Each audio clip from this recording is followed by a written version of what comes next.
আমাকে একটা এতিমখানা থেকে তুলে আনা হয়েছিল। আমার বিলাসবহুল বাড়ি গাড়ি আর কোটি কোটি টাকার বিজনেস সম্পর্কে জানার আগে এটা জানেন তো আপনারা? পাত্রের মুখে এসব কথা শুনে পাত্রীপক্ষ হতভম্ব হয়ে গেল। এই ছেলেকে নিয়ে এতক্ষণ সবার ভেতরের কৌতূহল নিমেষেই শূন্য মাত্রায় চলে গেল। শহরের একজন সফল শীর্ষ ধনীদের একজন সে, আর এমন কোটিপতি টকবগে তরুণের সাথে নিজের মেয়ের বিয়ে দিতে পাগল কত কত উচ্চবিত্ত পরিবার।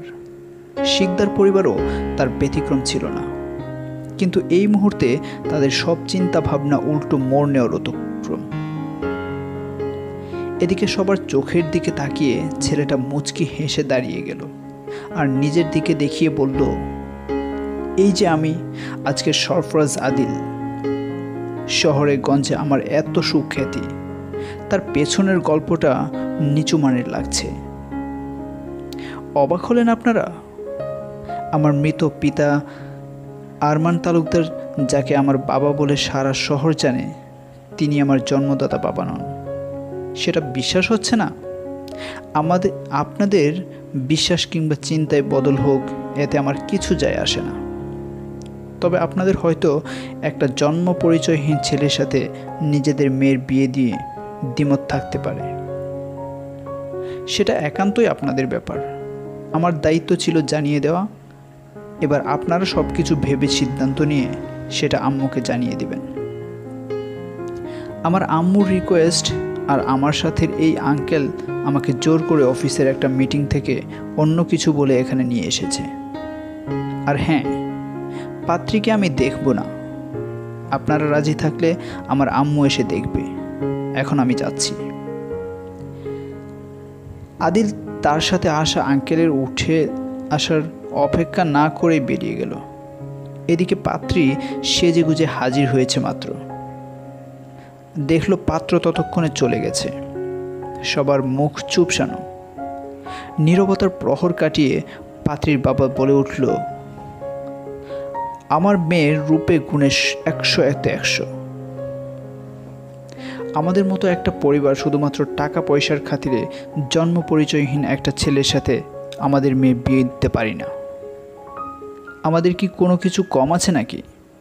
এরকম অনেক পাত্র আসবে। এই বিয়ে নিয়ে আর কোনো কথা হবে না। এটা এখানে স্পষ্ট, এবং আমি এই সম্বন্ধে ডিরেক্ট না করে দেব। পাত্রীর সামনে এই কথাগুলো বলল তার বাবা। তার বাবার কথাগুলো যেন তার বুকে তীরের মতো বিঁধল। এই প্রথমবার বিয়ের কথা হচ্ছে তার। অজানা একটা অনুভূতি কাজ করছিল, কিন্তু সেটা যে এইভাবে নিঃশেষ হয়ে যাবে ভাবতে পারেনি। দেখাও হলো না তাকে, কথাও হলো না, তবু কেন জানি ভেতরে অদ্ভুত স্পন্দন সৃষ্টি হচ্ছিল। সন্ধ্যার পরে আদিল বাসায় যেতেই তার মা দরজা খুলে মন খারাপের দৃষ্টি নিয়ে তাকালো। তার মায়ের তাকানোতে বুঝতে অসুবিধা হলো না এর পেছনের কারণটা কি। আস্তে করে সে তার মার মাথায় হাত রাখল। এমনি উনি কেঁদে উঠলেন। আদিল ওনাকে শান্ত করার চেষ্টা করতে চাইলে তিনি দূরে সরার চেষ্টা করে কেঁদে কেঁদে বলল, আমি তোকে ভালোবাসি না মা, মনে হয় না আমাকে।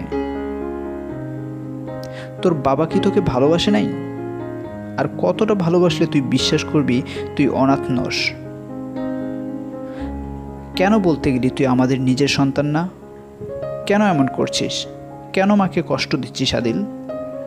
শহরে জানাজানি করবি এখন? আমরা নিঃসন্তান, তোকে আমরা এতিমখানা থেকে এনেছি। সবাই জানবে আরমান তালুকদারের সন্তানকে বহুগুণে উজ্জ্বল করা তার পুত্র আসলে তার পুত্রই না। বাবার অসম্মান চাস?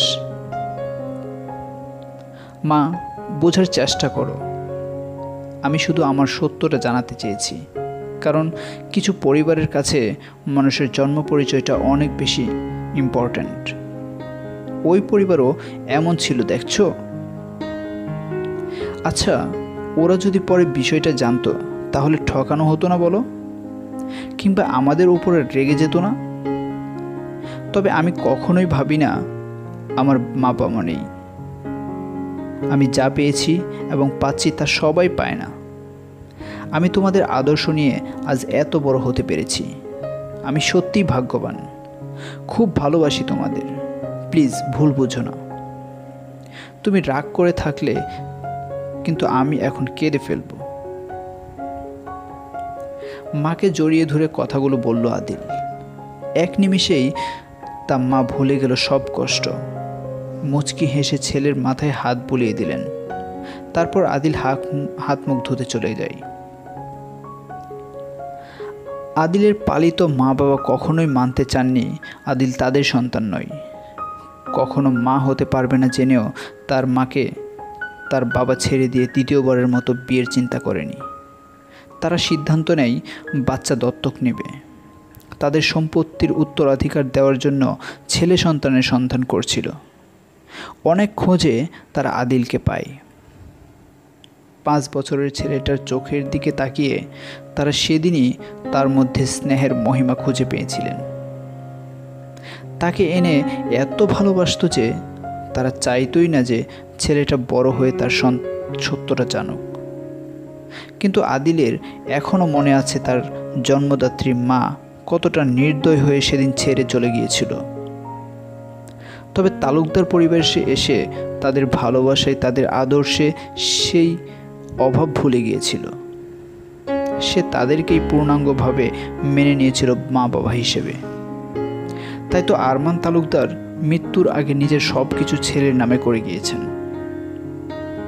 বাবার মৃত্যুর পর আদিল নিজের সততা আর চেষ্টায় বাবার ব্যবসাতে 10 গুণ বেশি উন্নতি ঘটিয়েছে। শহরে এতিমখানা, বৃদ্ধাশ্রম, দরিদ্রদের জন্য বিভিন্ন সেবামূলক সংস্থান তৈরি করেছেন। আদিলের ছোটবেলার পুরো কথা মনে না থাকলেও তাকে এতিমখানায় ফেলে যাওয়া আর তালুকদার পরিবারে উঠে আসার কথা সে এখনও মনে করতে পারে। তবে তাকে যে মা জন্ম দিয়েছে তার চেহারা মনে নেই। তার জন্মদাতা বাবাকে ছিল কিংবা দেখেছিল কিনা এসব সে মনে করতে পারে না। পরের দিন সকাল 10টায় আদিল জরুরি একটা কাজে খুব তাড়া করে বাসা থেকে বের হয়ে ড্রাইভারকে গাড়ি স্টার্ট করতে বলল। আদিল ফোনে দরকারি কথা বলছিল আর জানাচ্ছিল তার পৌঁছাতে মাত্র 10 মিনিট লাগবে। গাড়ি খুব স্পিডে চলছিল, কিন্তু মাঝপথে হঠাৎ করে গাড়ি থামে গেল। ফোন রেখে সে সামনে দেখলো কালো বোরকা পরিহিত একটা মেয়ে একদম গাড়ির সামনে দাঁড়িয়ে আছে। গাড়ি থামতেই মেয়েটা এগিয়ে বলল, কলেজে একটা প্রোগ্রাম, কিন্তু আমার গাড়িটা খারাপ হয়ে গেছে, প্লিজ আমাকে একটু নামিয়ে দিবেন। আদিল উঁকি দিয়ে দেখলো আর ড্রাইভারকে বলল, ওনাকে তোলো গাড়িতে। গাড়িতে ওঠার পরে আদিল আবারও ফোনে কি জানি কতক্ষণ বলল। তারপর হুট করে সামনে তাকাতেই পেছনে বসা অচেনা মানুষটাকে লক্ষ্য করে বলল, চাচি, আপনার মেয়ে আছে ওই কলেজে? কি জানি প্রোগ্রামের কথা বলছিলেন, সে অংশগ্রহণ নিচ্ছে ওই কলেজে তো? বলতে গিয়েই আদিল থেমে গেল। গাড়ির উপরের আয়নায় তাকিয়ে সে কি বলছিল ভুলে গেছে। আর কাকে সে চাচি রাখছে? এ তো একটা 21-22 বছর বয়সী এক সুন্দরী তরুণী। আদিল তৎক্ষণাৎ পেছনে তাকালো। গাড়িতে উঠে সে ইতিমধ্যে বোরকা খুলে ফেলেছে। তার দিকে তাকিয়ে আদিল বিশ্বাস করতে পারছিল না এত সুন্দর মানুষ হতে পারে। এটা নিঃসন্দেহে কোনো ভুল। আদিলের ভাবনার ঘোর কেটে গেল মেয়েটার হাসিতে। মেয়েটা হাসতে হাসতে বলল, বোরকা পরলে আমাকে চাচি মনে হয়? আমার মেয়ে আসবে কোথা থেকে? আমার তো বিয়েই হলো না ভাইয়া। ওয়েট, কলেজে এসে গেছে, আমাকে নামিয়ে দিন। ড্রাইভার গাড়ি থামালো। মেয়েটা ধন্যবাদ দিয়ে নেমে গেল। কিন্তু যতক্ষণ দেখা যায় আদিল চুপ করে তাকিয়েই আছে। তার মধ্যেই ড্রাইভার বলে উঠল, ভাইজান, মায়াটা দেখতে একেবারে পরিন লান না। আদিল তার কথাকে পাত্তা দিল না। তার মধ্যে এখনো একটা ঘোর লেগে আছে। সে এই চেহারার মায়া থেকে বের হতে পারছে না। সব কিছু এত দ্রুত হয়ে গেল, সে ভালো করে কিছু আঁচই করতে পারেনি। এই প্রথম তার কাছে কাউকে এত ভালো লেগেছে। এদিকে মেয়েটা গাড়ি থেকে নামতেই তার বান্ধবীরা ঘিরে ধরে হাততালি দিতে দিতে বলল, আরে অন্তি, তুই একটা কি দেখালি? মিস্টার সরফরাজ আদিলকে তো একদিনেই ফিদা বানিয়ে ফেলেছিস। তোর পুরো পরিকল্পনা তো মিসেস শায়লা আঞ্জুমকে একদম চকমকিয়ে দিবে রে।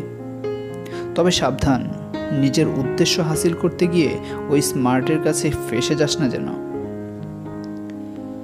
অন্তিক ঘাড় বাঁকাতে বাঁকাতে বলল, আমি ফেসে যাওয়ার মেয়ে নই, জানিস না তোরা?